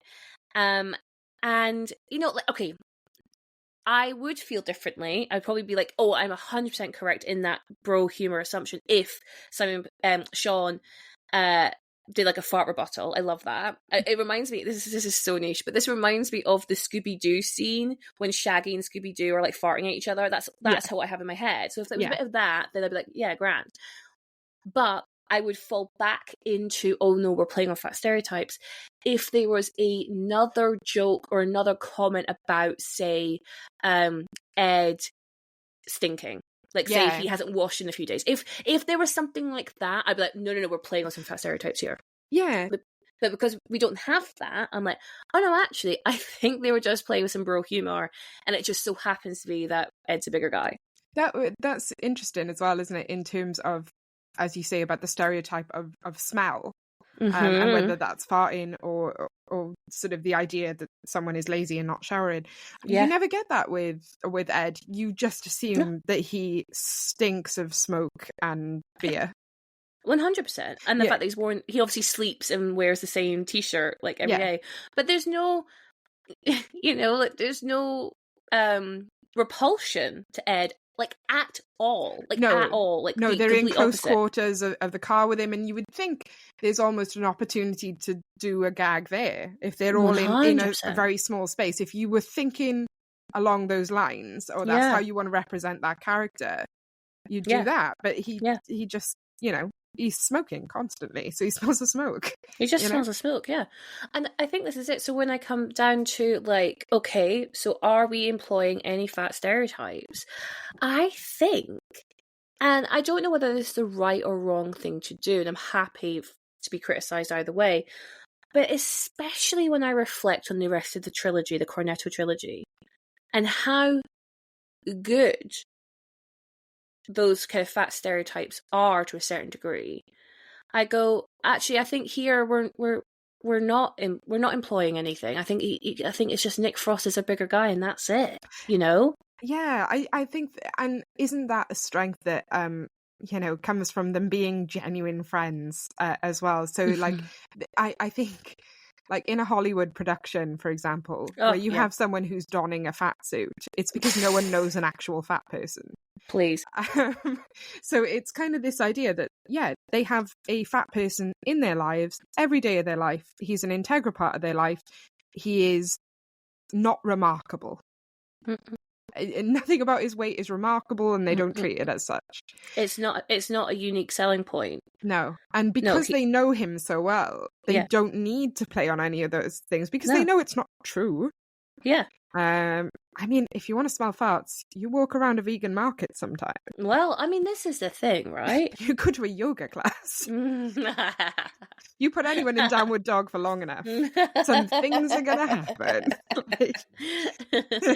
No, you're absolutely right. You're absolutely right. Before we move on from Ed, is there anything else you wanted to mention with Ed specifically? I think I've covered any. I mean, I caught, beautiful. He is beautiful. He's beautiful. He absolutely is. Yeah, and just generally how refreshing it is that he's just accepted in the space. Do you know what I mean? I mean, 100%. Not for the things that are genuinely wrong with him in his character. He is genuinely annoying. He does say the worst possible things, but it's never. Like I say, even Pete, who is the meanest about him, never references it. No, he calls him a thick fuck, which is brutal, but he never mentions his weight. Yeah. Just calls him an animal. But that's, again, it's nothing to do with, like, his size. No. No, and I think you're absolutely right, because I just feel like they're above that. They don't need to rely on that, because they're creating really well-rounded characters to a certain extent. Yeah. We don't need to. We don't need to. And as you said, we know everything about Ed from basically the first line he says to anyone else in the film. We know his personality 100%, 100%. So when we, this is a new question I've added to my roster of questions, because I mentioned it in my Chicago episode. Because, like, when you mentioned there, Hollywood film, do they know any fat people? Like, they keep throwing actors and actresses into fat suits. Do they know any fat people? And so I've been starting to look at the background actors, and just seeing, like, the characters that might have, like, one line, or, like, on the bus scene, like, is it who in this world that Shaun the Dead has created, are there any fat people? Because when we compared it to Chicago, and there are so many group scenes in Chicago, there's the jazz bar, there's prison, there's courtroom, there is not a single larger person in those scenes.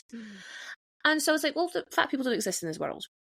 And then I compare that thought to Shaun the Dead, and I was like, I think this is a real good sign of how British this film is. You know what I mean? Yeah. It's so not Hollywood. But, oh my God, the wealth of body diversity going on in the background of this film, right? Yeah. And it's interesting as well, because they did obviously bring in a lot of famous people for it. I mean, there's that infamous scene of the crossing paths with... Phenomenal. With everybody's favourite, and mine, Reece Shearsmith. And we will follow there. constantly.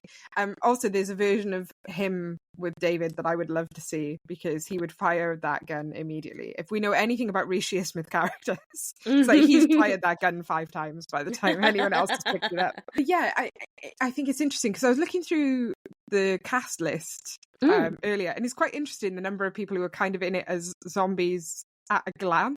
Like, you might see them, so it's like people like Lauren Laverne, and I didn't know Lala was in it. I know, exactly. So it's kind of like, for a film that is so densely populated with famous people, actors, presenters, there is still that wealth of representation. You know, it really is. It does look very much, I mean, aside from what we were saying earlier about the sort of lack of diversity, considering they are presumably in London. Yeah, ethnic diversity, yeah. There's not so much there. But yeah, I mean, you look out into, you know, into the crowds of people, and you're not looking at sort of stick insects going around, are you? It's all really quite varied.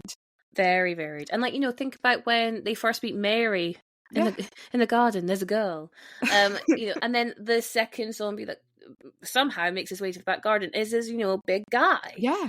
And you're like, oh, awesome. Hey, this is so cool. And I was so excited to see that and to recognize that. And it's never treated as a joke. There's no gags in it that kind of go, oh, we're going to go hit the fat zombie. Oh my God, not at all. I mean, you know, it's like, oh, I'm going to go push that child over is where they go with it.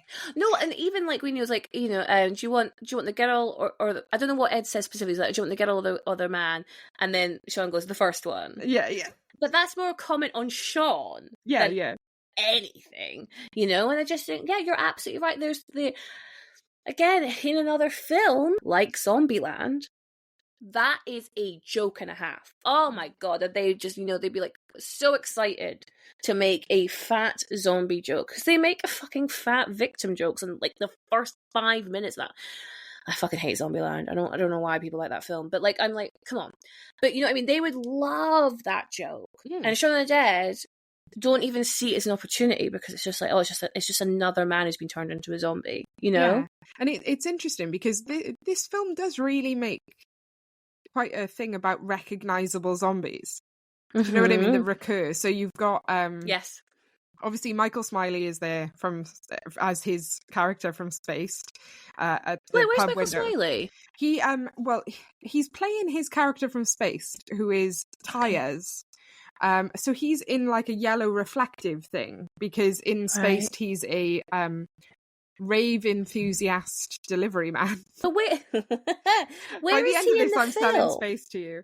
He is outside the pub when they all turn up. He's in the, you know, when you have a window scene. Yeah. He's usually one of them in there.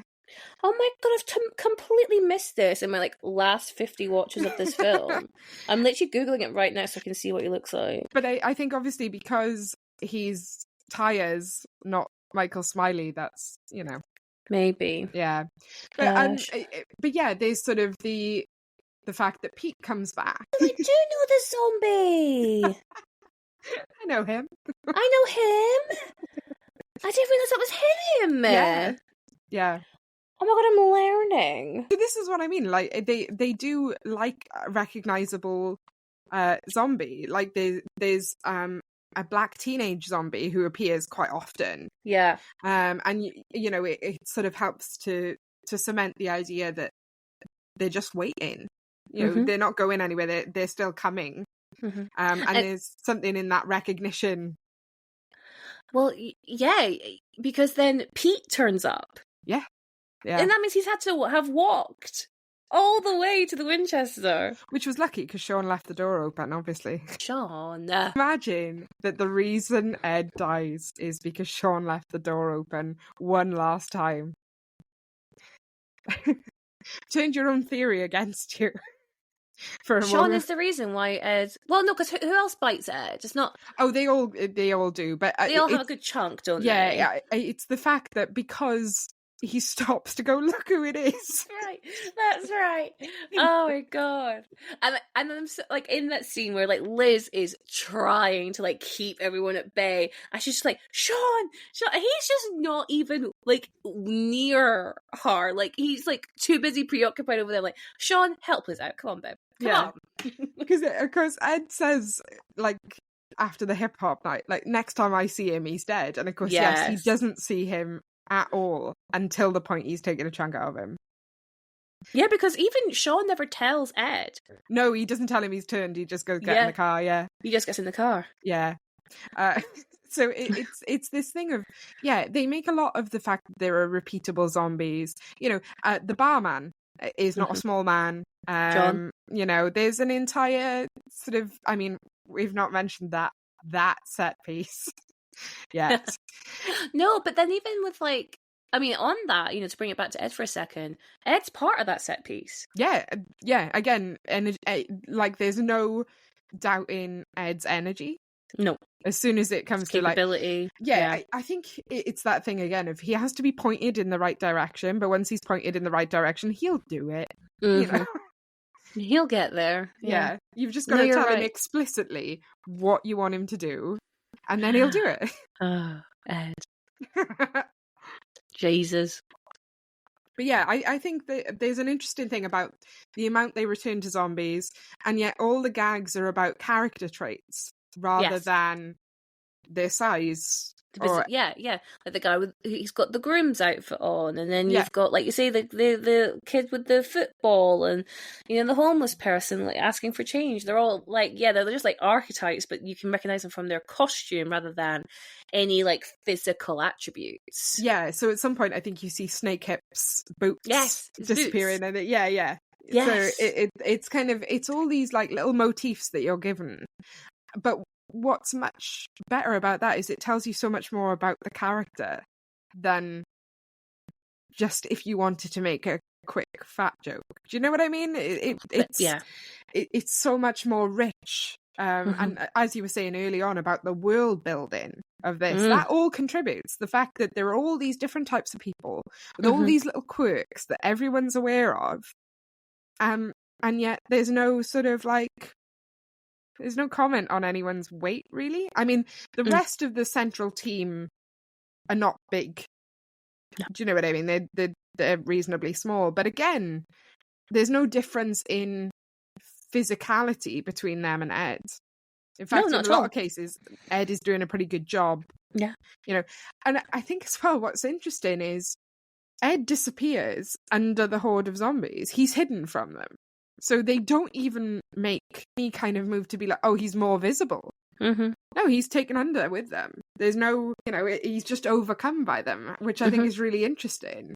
At no point, even though they have ample opportunity to do so, do they ever make it about his size. No, they don't. They don't. And like you say, like, they have every opportunity, and in other films they would have. Yeah. I mean, like I say, aside from Barbara, which is, that's a very British mum thing to do. I was going to say, it's so mum. Yeah. It's just so mum. And Ed is so proud of it, and she knows he's not going to react to it, you know? It's a really funny line now. Amazing. No, good. So let's talk about the other characters. I mean, we have been mentioning them as we go on, what we like and what we don't like, but is there anything we haven't talked about when we talk about each individual character arc? Yeah, look at my notes. I think, as I say, it's easy to focus on like Ed and Shaun, but I think someone like Liz, who is kind of coming to terms with, I've had to break it off because he's a bit useless. Oh, Caitlyn, she should have dumped him years ago. Yeah, very swiftly. Yeah. Like, and that's what she says. Like, babe, like, you know, she says, if I don't do something now, I'm going to end up in that pub drinking myself to death. And I'm like, yeah. Like, how did you not clock that years ago? Yeah. And I appreciate, you know, it's not only Shaun's kicking, you know, whatever to get his life on track, because, you know, he scrolls on the whiteboard, what is it? Sort life out. Yeah, it's like go to mum's, get Liz back, sort life out, right? Yeah. So he was going to try before the zombie apocalypse happened. Yeah. But really, the zombie apocalypse helps because it helps him bring out all of these qualities I don't think he knew he had. If you compare the fact when he's at the his job, the electronic store, he's not manager and he's not assistant manager. He's just the next one down, the most senior. And he fumbles it. He doesn't know how to lead this group of teenagers. Yeah. But then when he's actually forced into that role, he can do it. Yes. He can do it. He just needs a push. Yeah. Yeah, absolutely. And I think you kind of wonder if he would have, if it weren't for the zombie apocalypse, or would, sort life out be something that just fell by the wayside because there's no momentum to push him. No, you're right. He needed the zombie apocalypse to happen. No, he did. Because Liz has already given him the speech. Yeah. Right. That's the very first scene. We need to do something. We have to get out this rut. Let's go. And so he has his opportunity and he fumbles it immediately. Mm-hmm. And so when she doesn't give him, because this is not the first or second chance. They've been talking about this for years, right? Mm-hmm. We said we go travel. What did she say here? I wrote it down. She goes, you promised to give up smoke and you promised to go to the gym, back to the gym when I did. You promised you switched to red wine from beer. You promised we go traveling together. We met and we went to Greece. We met in Greece. This is a conversation they've had multiple times and he refuses to change. And it's either a active refusal or it's a passive refusal. And when you come back to look at Barbara, I'm like, I'm going to be leaning more into the passive. Yeah. And we think because of Barbara and potentially her personality type, it's going to be more passive. And it's not even her breaking up with him. It takes the world ending for him to finally change. Yeah. So I think the main thing that the zombie apocalypse and Shaun's actions within that is that she is on his list. And I don't think she thought she would be. So when he turns up at the flat, she's surprised, not because they've broken up, but I think she assumes he's already dead. That's really funny. She's just like, he'll be gone. He'll have just succumbed immediately. Which I would, by the way. I don't know if you've thought about your zombie apocalypse plan. Mine is to die instantly. I've got a few plans. The problem we have is we live in the city. Mm-hmm. We live in terraced houses. Mm-hmm. If I'm in the house, I think I'm fucked, right? But if we're out, and just so happens to be that we're out and we have our car and the zombie apocalypse happens, I would go straight up to my mum and dad's because they live in the middle of bumfuck nowhere, Scotland. Yeah. That is where I gotta go. Yeah. Well, and on this dark road, I used to have to go down to London quite a bit for work last year. And I always thought, what if something happens and I'm in London? How, say for example, nuclear bomb. Something Threads-esque. Yeah. Okay. Yeah. And I'm like, okay, so I said to Graham, if that to happen, you have to get to my mum and dad's and I will get there if I can. Mm-hmm. That's what we'd have to do. You have to look after yourself, you have to get the fuck out of Dodge.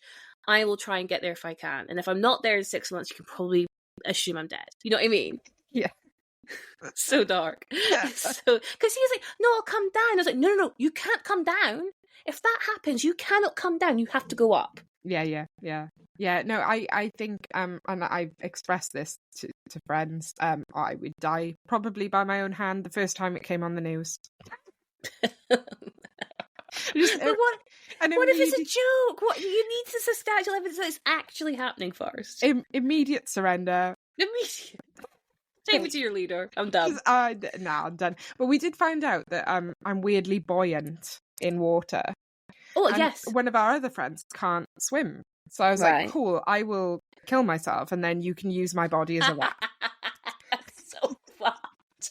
Because I'm super buoyant. I could just bob for days. I don't need to work at floating. I just float. Yeah. But now I'm thinking, now we've put that idea in ether, people might target us and be like, "You're super floatable. I'm gonna use you." Like, no. For the record, we're not buoyant at all. No, that we're Like lying tones. for the sake of the podcast. Yeah, I think the idea that, like, the whole idea of like zombie apocalypse planning is that you have like a strategy, but you also Yes. have the people that are important to you. Yes. And I think the fact that as all this shit is going down, Shaun thinks of Liz. Yes. It's a very concrete thing of, yes, he is useless and he doesn't plan dates and he's got a lazy friend and he can tend to be apathetic about things, that he does love her. That's when he says gay the first time. Because I love her. All right, gay. That's it.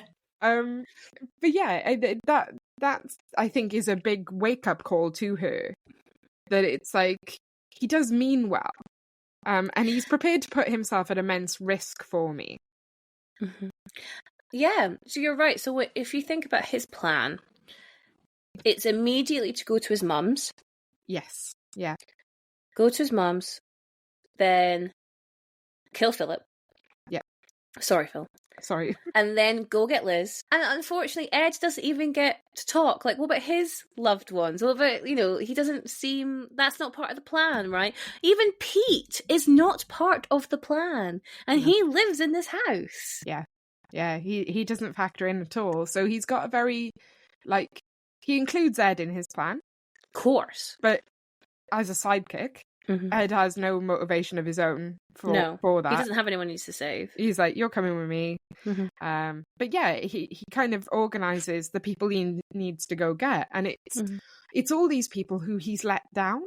Like I say, Philip has been saying about like, oh, you only come like twice a month and you don't bring proper flowers, or,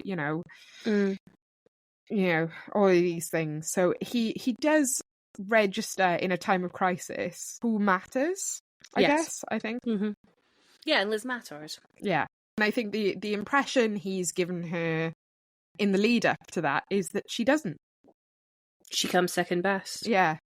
So the idea that he does turn up to her flat at immense personal risk to be like, I want to get you out here.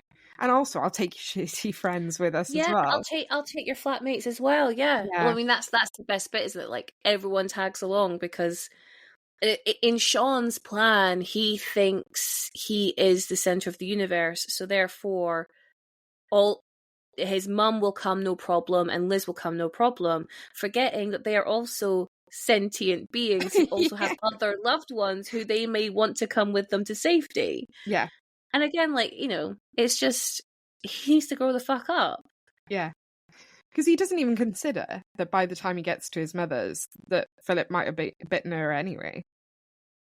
No, that's a really good point. Like, I know they're not entirely aware of how it works by that point, I guess. No, they don't know. But there's a good chance that, like, oh, well, Philip's going to die and there are people attacking, so she could be dead by the time we get there. Well, they're coming to get her. They are coming to get her. Yeah, coming to get her, so they're going to find out regardless. Yeah. So then the emotional core of this film, which I think ties into also the last point, which is, we're talking about this film because it's 20 years since it was released. Yeah. And I wanted to talk about, like, how come we're still talking about it 20 years from now? Like, why has this film got such staying power? How come it's such a comfort film for a lot of us? For you personally, Caitlyn, you mentioned that you used to watch it like once a month at some point in your life. What was it about this film that meant that you kept coming back? I think a lot of it is as we've spoken about, the kind of layers of meaning. You can watch it, just let it wash over you and not really invest very much, and it's a fun comedy. Or you can, watch it through the lens of, like, I'm going to find every single reference in here. Yeah. It's got great performances. And yeah, there's something, just a very specific type of British comedy. And I think, like I say, with the affection that I have for the actors and the creatives, it's just very easy to watch as well. Because I think all the gags are perfectly placed. You've got a really good mix of the stuff you have to think a little bit more about and the stuff that's just funny. So yeah, I think the fact that you can revisit it as many times as you... I mean, we've uncovered things this time that, however many times you watch it, there's always something else there. Yes. And yeah, it's quite feel good. And that sounds very strange for the number of people who die. But I think there is almost like a rebuilding of it and the like making do with what you have that's quite comforting. It's like, yes, all this horrible stuff will happen and you will find, and I hate using this phrase after the last couple of years, but a new normal. And I think that's the thing. If you are kind of going through something, it's quite nice to be reminded of the fact that, these idiots made it through. Yeah. No, absolutely. I think there's so much that you could attribute to why this film is so highly regarded, from the pacing to the world building. Again, like the sense of doom and dread that is building in the background as there's joke after joke. Yeah. Is so smart and clever. Some of the shots are so like stupid, like Shaun climbing up the little slide, but the camera locks on to wherever that the level, so we just see his feet, and it's like the tiniest little steps. That's so funny. Yeah. That's such a hilarious gag. Yeah. But then actually what then follows it is dread, because there are like tens of zombies out there. There's lots out there. Lots. I do love that moment early on through the letterbox. The letterbox as well with it. Oh no, there they are. There they are. and I think that this is the thing as well. A lot of it has a very British kind of like quality of. There's no American hysterics really of like, oh God, get the kids. It's just like, oh fucking hell, got to deal with this now. You've literally, and just before that, it's P. Oh, Brooke. He's not in. Like there is just there's so funny moments, but again, like but then I feel that the threat is always quite prevalent. You know what I mean? I don't, especially because it's quite bold with who it kills off, and I know zombie films are bold with who they kill off sometimes, but this one, like, it does feel like the threat is really palpable, that anyone could get got at any time. Yeah, and I think it tends to always mix a joke with a moment of horror as well, or with a death. So it's kind of like you kind of relax because, oh, this is funny. We're in a funny bit, and then it'll go, no, we're not in the funny bit anymore. No. But then, like, I think particularly about Pete appearing. Yes. So that is door bursts open. Ed's in trouble. There's your horror. You see that it's Pete, still naked, still naked, wandering around. Fuck a doodle do. Yeah, the recognition, which is funny. And then the bite. And then he gets got. Oh shit. That means he's done. He's done. Yeah. And he's like the second person you've kind of attached your anchor to for the rest of the film. 100%. 100%. It's a very well done scene, because you're like, oh my God, Pete, and then you're like, oh no, yeah, Ed doesn't make it. Yeah, shit. Yeah, because and then you're quite confident in the fact that this central relationship is going to make it.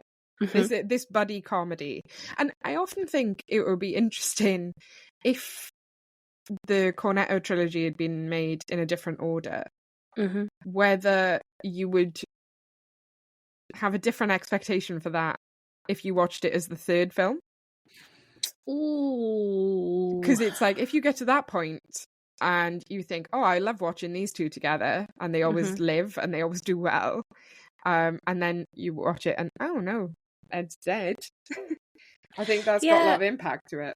It's a really good point because the world's end ends with the apocalypse. Yes, It ends with, and what's it really interesting about that ending as well is that I'm really neglecting. I don't remember their character names, but Simon Pegg and Nick Frost, they don't stay together at the end of that film. They go their separate ways. Yeah.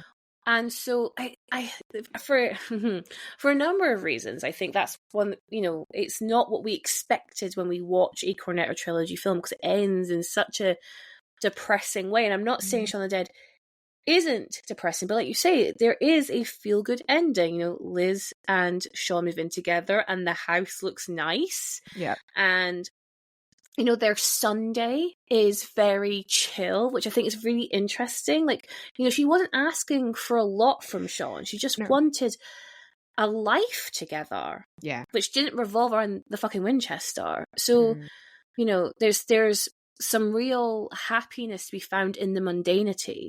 And I think after you'd been through something like that as well, your standards would probably change a little. Of like, do you know what? I am alive. And I will enjoy a quiet Sunday because it beats running through, through gardens trying to escape with my life. Yeah. You're like, glad somebody made it, Yeah. Yeah. I think, like, for me, like, the emotional core, like, they could have easily have done a film where Philip is a dickhead and he just dies, or they all got angry at Barbara for hiding her zombie bite. But instead, they take these moments to really shape and shake Shaun's personality.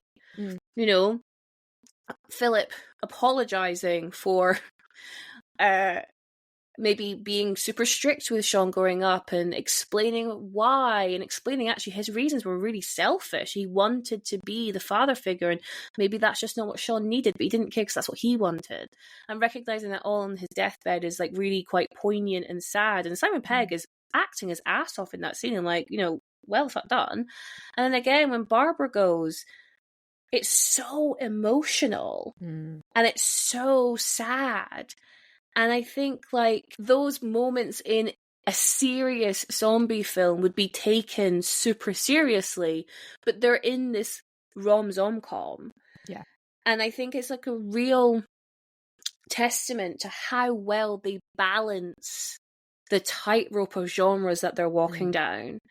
And it's because they fucking love this genre. Yeah. And it's always respectful and always in the most appreciative and kind way that they make, like, we're not saying the Z word. Like, they know you don't say it. They know, and it's so funny, and it doesn't need any other conversation because it's just respecting the fact that we don't call them zombies in zombie films. And I just think all of that tied together, really, is it a perfect film? I think it could be a perfect film. I think it could be. I think as well what's key to the way that Shaun of the Dead works as a film is that even though Shaun's your lead character and you're kind of expected to identify with him, each character is given a shine. Yes. And you are forced...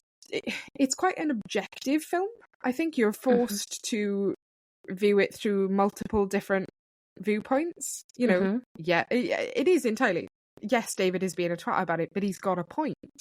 In other films, David would be a villain with no redemption at all. Sure. In a serious one, that would be the case. But I think it does allow him to sort of understand that he watches this girl that he loves be treated quite poorly by this man, and it doesn't hide Shaun's flaws. It doesn't hide anyone's flaws, or their better moments, and it lays them all out and goes, right, this is how this person is dealing with this situation. And you're never given the opportunity to be like, this person is the only right person in here, because they're all flawed and they're all just trying their best. And I think it's such a contrast to like an American one where someone is suddenly able to fight everything. Yeah. Like, I love there's a bit where Shaun gets knocked to the ground and he kind of tries to do like a little spin kicky get up. Love But it looks really lame. Well, And- but also how they filmed it is lame because it's like out of shot. Yeah. And it's so funny. I love it. It's such a funny moment. Because it's clearly him trying to live up to, this is how I'd be in a zombie action film. I'm going to do my little kickflip. And he can't do it. No, because he's just a normal guy. He's, you know, he works in an electronics store. He's never had the need to do that ever. So I always think that's really interesting. Is it's always about the normality of the people dealing with the situation and having to think a little more about what they do. And doing stupid things as well, like leaving the bullets on the bar and then touching them. Like, you know, it's all these things that in an American version or telling of this, Shaun would have done some sort of arms training. He's already got a gun. Yeah. I think that's the thing as well. It's like when they get a gun, no one's ever fired a gun before. No. Not in that context. No. You know, so I think there's a little less of the gung-ho action kind of thing that you'd get from an American version. And like I say, a lot of the time, like the zombie apocalypse being treated with the same weight, I guess, as changing bin day originally. It's like, it's a terrible inconvenience, but we've got to do something about it. But not immediately devolving into, you know, and even the way that the newsreader Jeremy Thompson talks about it afterwards, about I never thought I'd have to say that. Coldplay have set up a charity for Zombie. You know, it's sort of adaptable and low key. There's not a great deal of drama. So as you say, the emotional core of the film comes from these personal character interactions rather than the very big situation outside of it. Yes. You know, it's not, we've got to fight for humanity. Oh my God, no. We've got to be safe, you know. Yes. I want my mum to be safe. It's these things that you think on a very personal, relatable level. Yeah. And on that note, because I've just realised, if you compare it to any other zombie film, the zombie crisis is resolved within 24 hours. Yeah. I mean, that is possibly the least British thing about this film. That's how quickly it gets resolved. Yeah. Because, like, that's not how zombie films go. No, days, weeks. They never really end, do zombie films. You know what I mean? Well, you normally get into it and it's like, all the stocks are depleted. We've got nothing in the supermarket. How are we going to survive? We're going to have to, you know, go into the wilderness. And this is just like, it's 24 hours and the army is sent in. And immediately resolve the situation. And also there's clearly some kind of way of keeping them calm in place. Yeah. But I guess I suppose it comes down to the fact that the film is deliberately cagey about what starts it and what ends it, including a little shot at 28 days. I know, it was not Raging Juice Monkeys. Yeah. Just FYI. And I think that's really interesting, you know, is that, it does keep it ambiguous as to how it's solved and how, you know, Ed isn't going to continue to rot in the shed, or because he does kind of attack Shaun, but not really. He's a very half-assed thing. It's he's just that. And you get the impression he'd do that to him anyway, because he kind of used to grab him when he was doing the monkey impressions. So you kind of wonder, is he just trying for that? But Shaun can't really take the risk. I wouldn't. No. I love you, Ed, but come on. I probably would take the risk. There's something wrong with me. No, but you would. You would. As we've established, we do not think Ed and Shaun are romantically involved, but Caitlyn and Ed. Yeah. I mean, in the heartbeat. He owns his own home now, kind of. He's got some space. Yeah. In London. Yeah. Do you know how much that shed would go for now? On the London property market. He is rolling in it. No, that's a really nice place to stop. Do you have anything else you want to say about Shaun of the Dead? No, I think I'm Are we good? It's exhaustive.